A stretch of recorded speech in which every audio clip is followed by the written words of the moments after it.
Hey everyone, ready for another deep dive? Always. Anyone else been getting stuck on that connecting message in Call of Duty? It's been happening in Warzone and Black Ops 6. Super annoying one. Oh, yeah, definitely. I- Especially when you're like ready to play and then boom, stuck. Exactly. So we dug into some stuff from Windows Central, and it looks like one of the recent updates might be causing these connection issues. Hmm. Makes you wonder how such a small update could cause such a big problem. Right. Like for Warzone, the patch notes only mention like minor bug fixes, things like disappearing item models, or missing death icons. And for Black Ops 6, it looks like the main fix they pushed was for vehicles that were, well, vanishing. Super weird. Like, why would those small fixes cause so many connection problems? Yeah, that's the real question, isn't it? Yeah. Like, what's going on that we're not seeing? Windows Central says that players are getting stuck in this loop of trying to connect, but they never actually get into a match. Oof, I bet that's frustrating. You're all ready to go, and then nothing. The worst. Just sitting there, staring at your screen, controller in hand. So what's Activision saying about all this? Well, they put out a statement saying that players might see temporarily longer than usual matchmaking times. Temporarily, huh? And longer matchmaking times. Oh. That sounds like a pretty carefully worded statement. You think maybe they're downplaying the issue a little bit? Maybe. It does seem a little vague, almost like they're trying to reassure everyone without actually giving a clear explanation or timeline. Right. And think about it. Call of Duty has been super popular lately, especially with that new Squid Game event. Oh, yeah, that's true. Tons of people playing. Exactly. So it wouldn't be surprising if their servers are just overloaded. That makes sense. The new event, plus a new update, plus just a ton of people playing in general. Yeah, all happening at the same time. Not a good recipe for server stability. So what can we do? Any workarounds? Sadly, no. Nothing yet. Ugh. So we're just stuck waiting. For now. Yeah. Yeah. But hey, at least they know about the problem, right? True, true.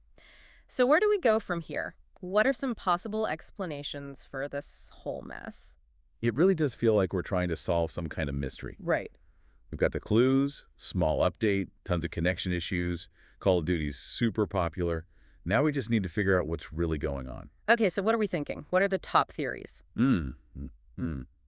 Well, one possibility is that even though the update was small, it might have had some code changes that messed with the servers. Oh, like how even a small change to a recipe can change the whole thing. Exactly. Makes sense.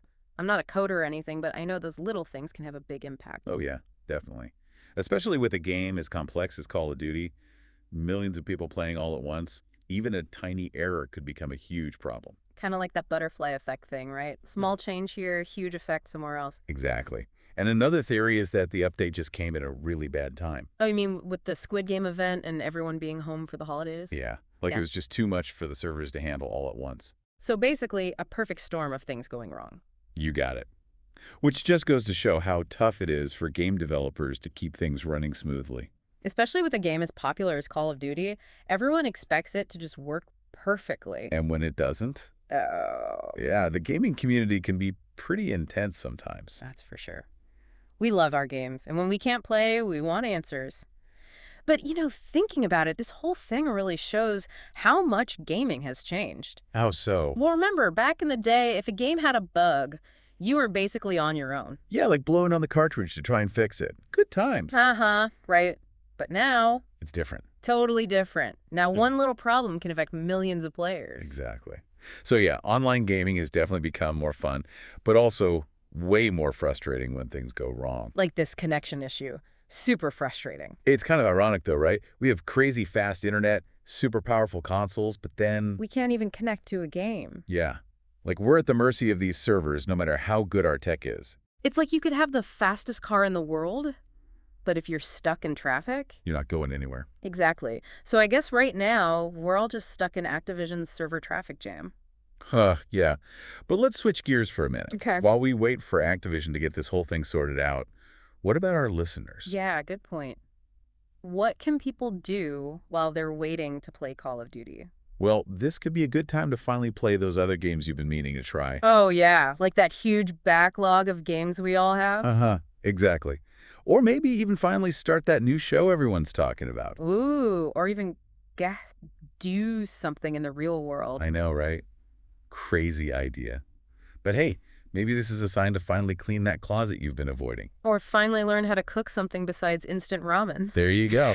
And then Right. when Call of Duty is finally fixed, you'll appreciate it even more. It's like when the internet goes out for a few hours. Suddenly you realize how much you depend on it. Totally. So while we're on the topic of things to do, what have you been doing to keep busy during this whole Call of Duty downtime? Oh man, well funny you should ask. Well, I actually dug out my old copy of Stardew Valley. Stardew Valley. Yeah, it's been a nice change of pace, a lot more chill than Call of Duty. Makes sense. Sometimes you just need a break from all the action. Totally. But, okay, back to the whole Call of Duty situation for a sec. Yeah, good idea. What do you think this says about online gaming in general? It's 2025, we have super fast internet, but we're still dealing with these server problems. That's a good point. You'd think we'd have figured it out by now, right? Yeah. But I guess this just shows that even with all the fancy technology, there's still going to be issues. Yeah, it's like we can send a rover to Mars, but can't keep Call of Duty servers running smoothly. Right. Yeah, to put things into perspective. And it really shows how complex online gaming is. All those moving parts, the developers, the servers, our internet, and millions of players. Yeah, one little thing goes wrong and it can mess everything up. Which is what's happening now with all these connection problems. Everyone's frustrated. But at least we're all frustrated together, right? Yeah, misery loves company, I guess. It's kind of like you're all united by this shared struggle. Oh, exactly. We may not be able to play together, but at least we can complain about it together. That's the spirit. So to wrap things up for everyone listening, you're not alone in this whole connecting mess. Not at all. Activision knows about it, and hopefully they're working on a fix. But until then, maybe try out some different games. Catch up on that show you've been meaning to watch, or Or brave the real world for a bit. you never know, you might actually enjoy it. But before we go, here's a final thought for everyone. Okay, Amy. This whole situation really makes you think about the balance between game updates, server capacity, and, well, all of us players. Yeah, it's a complex system, and sometimes it breaks. But hopefully it doesn't break too often. We can only hope. All right, everyone, keep an eye out for updates and let us know what you've been doing to pass the time while we wait for Call of Duty to get fixed. And hey, maybe we'll even get to play together soon. Once the servers are back up and running, that is. We'll keep our fingers crossed. Until next time, happy gaming, everyone! See ya.